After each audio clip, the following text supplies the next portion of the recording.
குடிக்க போகும்போது கார்ல போகலாம், குடிச்சிட்டு கார் வெட்டி வரக்கூடாது. ஓரத்தில் நின்றுக்கிட்டு இங்க வா இங்க வா இங்க வா இங்க வா ஊது ஊது 1000 ரூபாய் பெனால்டி. இதெல்லாம் நல்லா ஊதுவான். உள்ள தீவிரவாதி இந்த சுடும்போது வேடிக்கை பார்த்துட்டு நின்றுவான். இதெல்லாம் பரிச்சை எழுத போற நம்ம பிள்ளைய மூக்குத்தியில விட்டு கொண்டு மூக்குத்தியில கொண்டு போகும் நினைப்பாப்பா. மூக்குத்தியில அவ்வளவு பெர்ஃபெக்ஷன், மூக்குத்திக்குல கூட விட்டு கொண்டு விட மாட்டான். தீவிரவாதி பார்டர்ல பரிச்சை எழுத போற பிள்ளைய சோதிக்கிறவன் பயங்கரவாதியை உள்ள விட்டான். அவன் துப்பாக்கி எப்படி கொண்டாந்தான் தெரியாது. எப்படிப்பட்ட ஆள்கள் பாத்துக்க. கால கொடுமை. இதெல்லாம் ஒழிக்கணும்னா ஒரு வழிதான் இருக்கு. ஒவ்வொரு நாளும் போராடி கொண்டு மக்களின் பிரச்சனைகளை அரசு கையில் எடுக்காத போது அதிகாரத்தையும் அரசையும் மக்கள் கையில் எடுப்பதை தவிர வேற வழி இல்லை.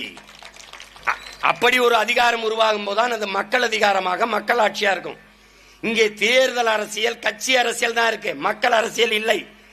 இங்கே செய்தி அரசியல் தான் இருக்கு, செயல் அரசியலோ சேவை அரசியலோ இல்லை.